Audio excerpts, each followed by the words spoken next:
بسم اللہ الرحمن الرحیم۔ السلام علیکم، کیسے ہیں آپ سب؟ امید ہے خیریت سے ہوں گے۔ اللہ پاک آپ سب کو اپنے حفظ و امان میں رکھے اور ہدایت پانے والوں میں شامل فرما دے، آمین یا رب العالمین۔ آج جو وظیفہ میں لے کر آئی ہوں وہ بے حد مفید ہے۔ بہت سارے لوگ اس کو آزما چکے ہیں، آزمودہ وظیفہ ہے، آپ بھی آزما کر دیکھیے۔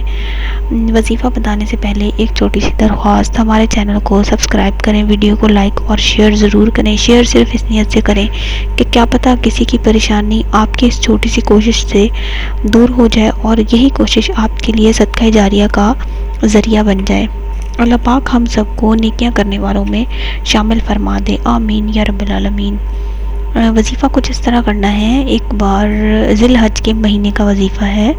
ایک بار ایک آدمی حضرت علی کے پاس تشریف لے کر آیا اور انہوں نے ان سے کہنے لگے کہ آپ مجھے کوئی ایسا وظیفہ، کوئی ایسا عمل بتائیں جس سے میرے پاس رزق کی فراوانی ہو، رزق میں برکت ہو، تنگ دستی نہ ہو، کوئی پریشانی غم نہ ہو، خوشحال اور پرسکون زندگی ہو۔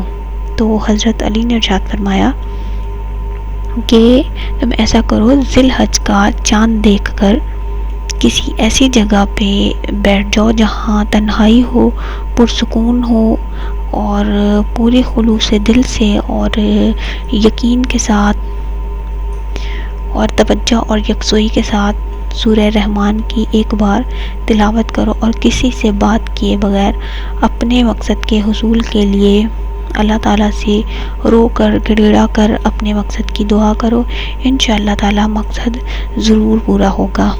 اسی طرح لکھا یہ جاتا ہے، پڑھا گیا ہے کہ اس آدمی نے یہ وظیفہ کیا، وہ سب سے خوشحال اور ایسا انسان جس کو سال میں کبھی کوئی تنگ دستی، کوئی پریشانی پھر دوبارہ اس کی زندگی میں نہیں آئی۔ آپ بھی یہ وظیفہ کر کے دیکھیں، انشاءاللہ تعالیٰ آپ کی بھی تمام مشکل اور پریشانیاں دور ہو جائیں گی۔